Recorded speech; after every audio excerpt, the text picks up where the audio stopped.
In a world of checkboxes, menus, configuration layers deeper than you can perceivably understand, you often forget or don't even know that some cool little checkboxes may exist that just make your life a little bit cooler. So today, I'm going to be taking you through 10 things in the Halo Service Desk that you may not know. So let's jump straight into it.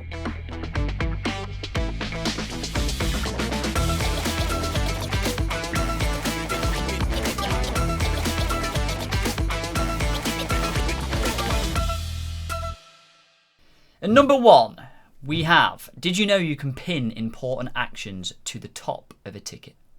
What do I mean by such things? Well, if I just triage this ticket here super quickly and save it, I can add a comment and I have this here mark as important. Hello, my beautiful YouTubers. And then I can save this action. Oh, I need an asset. Connor will one day clean up this build. I can then save it, and that is now pinned to the top. What that means is, without sucking any eggs of course, when I add another action and press save, that will be underneath this one because this one is pinned. You can also go back to an action that happened in the past, click on the three dots, press edit in the top left, and click the action is important, which will once again pin that to the top of the ticket. To enable such things, what you want to do is first of all go to the incident ticket type, or the ticket type you want to be able to pin actions on, of course. Go to the forms field, and what you want to do is find the one that says pin important actions to the top of the ticket history. If you want to enable it on an action, what you can do is you can go to comment in my build here, and you can go to details, and you can show the mark as important. So when you add an action, you can mark it straight away and pin it to the top of that ticket. Number two, you'll probably notice in my build, but they all have these beautiful colors on all of the actions. To enable these, all you have to do is simply go to configuration in the bottom left, go to tickets, go to actions, find the action of your choice. So I'm going to pick here, add comment once again, and then you can change the action color here.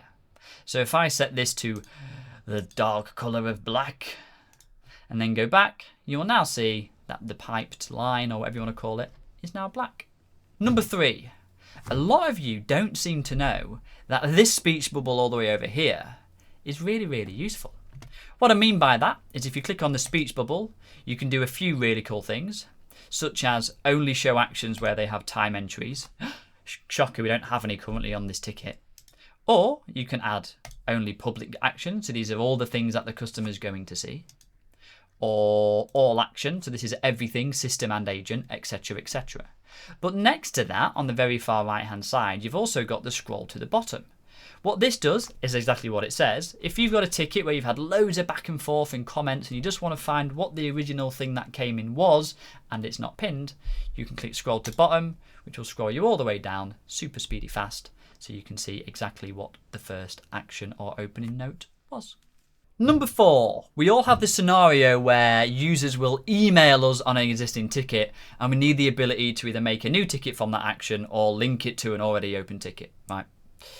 To do such things, what you do is click on the three little dots and you can either do add the action to a new ticket or we can move the action to an existing ticket.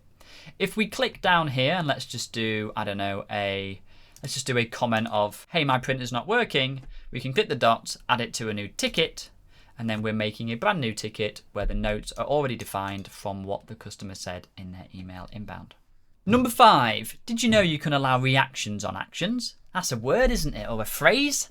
What I mean by that is you'll see in my build here, I have this little thumbs up. So I can love the fact the customer's printer's not working, or I can be sad that the customer printer is not working. Sad. If you want to enable these, you go to configuration, you go to advanced settings, scroll all the way down until you find reactions. It is literally at the bottom. Reactions, if I could type, and you check the checkbox, allow agents to react to actions, which means they can now interact and either love, like, surprise, or whatever the hell they desire. Number six, did you know you can mention teams and agents in your comments? What do I mean by this? Well, if we have an action and I do the @ symbol and I can @ Jacob Newman, I can go yo bro and press save.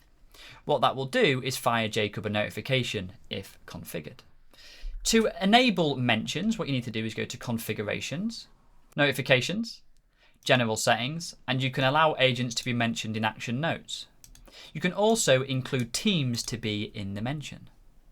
If you do enable these, what you must remember to do is go to notifications and build a new notification where the trigger is a mention to ensure that your staff get a notification when they're either mentioned in a ticket or an action, and they get either an email or a pop-up in the notification pane, depending on what you want to configure.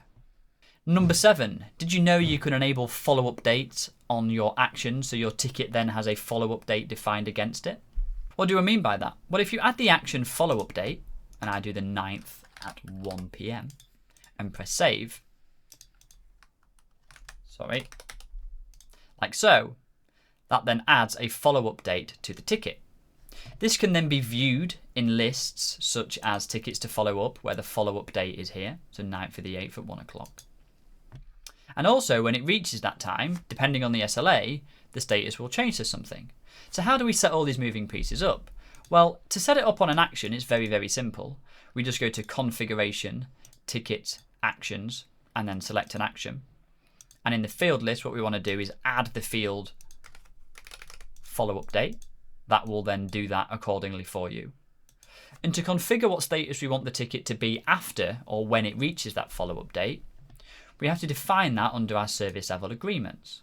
So if we go to service level agreements on the left here, and we select default SLA, what we can set here is the status after auto release, and then we can say this is now a new status, needs action, updated, whatever you desire. Number 8. 1, 2, 3, 4, 5, 6, 7, 8. Nailed it. Did you know that you can enable a checkbox on the new ticket screen? So if you are making a ticket for a client and you don't want to email them, that you can uncheck the box to not send that new ticket acknowledgement email? Well, if you didn't know that, what you do is you go to configurations, you go to ticket types and select a ticket type. You go to field list, and what you must make sure you have on here, and I'll just remove that, is the field called send email. This will be grey if there is no email defined here. So if I just remove the user, you see I can't check or uncheck it because there isn't any email to be sent. But if I select someone with an email address, I can decide to send or not send an email to that client. Number 9. Did you know that you can flag a ticket by clicking the dots in the top right-hand corner and clicking flag?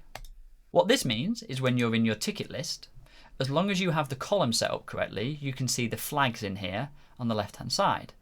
This could be if you have a service coordinator or something similar, they could know these need addressing because there's a little flag. If you do press that little flag and it doesn't appear, what you need to make sure you have in the top right-hand corner under Edit Columns is the column profile set up, and you need to make sure you have the flags column set as the first column in this row. And that way you will then see the flags here, like so. Number 10. Some people find it annoying that when they open the ticket, the timer starts going. Now, personally, I don't really mind that. However, did you know you can change the behavior of this timer so the timer only starts ticking when you open an action on the ticket? If you didn't know that, you go to Configuration, All Features, and type in Time Management. And in here you have Start Timer Start Point. And what you can do is you can start the timer when starting an action on the ticket. What this means is when I go to a ticket now and refresh it, the timer is therefore not ticking. However, when I press the triage button, the timer starts a ticking and we can then calculate our time correctly. Really depends on how you want to work, but that is something worth knowing. And a bonus point for you all today. I'm not going to go into the weeds of how this is built, but if you are interested by this, please do let me know in the comments down below and I will get this updated for you. But did you know in HaloPSA you can make a button called Print PDF Label? Now this is a little bit of a hacky workaround, but what this is used for in our builds is that it creates a little PDF file. This PDF file makes us a PDF of a label. So this means if you have 15 laptops coming in, they're all assigned to different tickets, or you have parts coming in, such as, I don't know, some RAM comes in, you can go to the ticket, print a label, stick it to the RAM, and that way you know that that RAM is associated to that ticket. So when you go and install the RAM, you know exactly what it relates back to. If you want to get creative, you can even add a little QR code like you're seeing here. So when you scan the QR label, it takes you directly to the ticket. I'm not going to go into how that is all configured today because there is quite a few moving pieces there. However, the bonus point for today is you can add a PDF print label button to have a PDF that you can then print out of your label machine and stick it on to whatever you need. So there is 11 things you might not know about the Service Desk in HaloPSA. I hope you've enjoyed the video. If you have any questions, please do put them down below. I will try and reach out as soon as possible. Have a beautiful day, and I will see you all soon.